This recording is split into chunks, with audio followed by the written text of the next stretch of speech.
ఇంటి దీపం ముద్దు.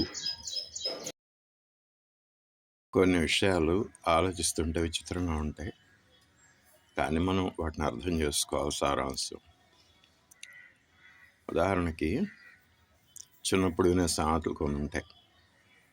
ఎవరి కంపు వారికి ఇంపు, కాకి పిల్ల కాకి ముద్దు. బాగానే ఉంది.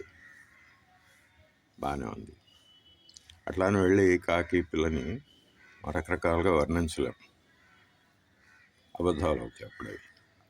అట్లాగే ఎవరన్నా కంపు కొడుతుంటే వాళ్ళ దగ్గరికి వాళ్ళని కౌగిలించుకోలేం, అప్పుడు కష్టం అవుతుంది.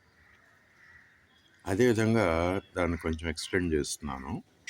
ఎవరికైనా శరీరంలో జబ్బులు వచ్చాయి, రోగాలు వచ్చాయనుకోండి, అతి చిన్నది జలుబు దగ్గు, అక్కడి నుంచి మొదలు చేసుకుని పెద్దవి కరోనా లాంటివి వచ్చాయనుకోండి, ఏవైనా కానీ అంటు రోగాలు అన్నప్పుడు వాటికి దూరంగానే ఉండాలి.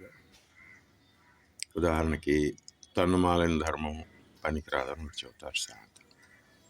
ఇంటి దీపాన్ని ముద్దు పెట్టుకుంటామా అంటారు. ఇంటి దీపాన్ని ముద్దు పెట్టుకుంటే నోరు కాదు. తను మాలిన ధర్మం, తను ఉంటేనే ఎవరికైనా ఏమైనా చేయగలరు, తను లేకపోతే కష్టం కదా.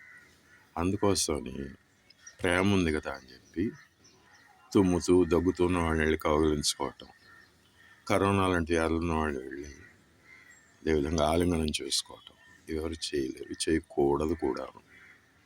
అట్లా అని చెప్పి అమ్మో అని చెప్పి వాళ్ళని ఏదో వాళ్ళకి శాపం తగిలినట్టుగా దూరం పెడుతూ అట్లా చేయకూడదు. వాళ్ళ మనసులు బాధ పెట్టకూడదు. మనం వాళ్ళకి ఏం చేయగలమో అది చేస్తూ పోవాలి. అట్ ద సేమ్ టైం వాళ్ళని నొప్పించకుండా మనం కూడా ఆ బాధలు తెచ్చుకోకూడదు. అప్పుడు ఏమవుతుంది, యాడ్ అవుతుంది కదా, ఉన్న మిజరీ ఇంకా యాడ్ అవుతుంది. అందుకోసం మనం ప్రతి కూడా వివేకంతో ముందుకు పోవాలి. ఇంటి దీపాన్ని ముద్దు పెట్టుకోలేము. ఒకవేళ దీనికి విరుద్ధంగా చేసాం అనుకోండి, అది అవివేకము అవుతుంది. మనం జీవితంలో ఎప్పుడు వివేకవంతులుగా ఉండాలి, కానీ అవివేకంతో పనిచేయరాదు.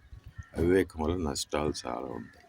వివేకంతో పనిచేస్తే మన వల్ల మన వాళ్ళకు కూడా మేలు జరుగుతుంది.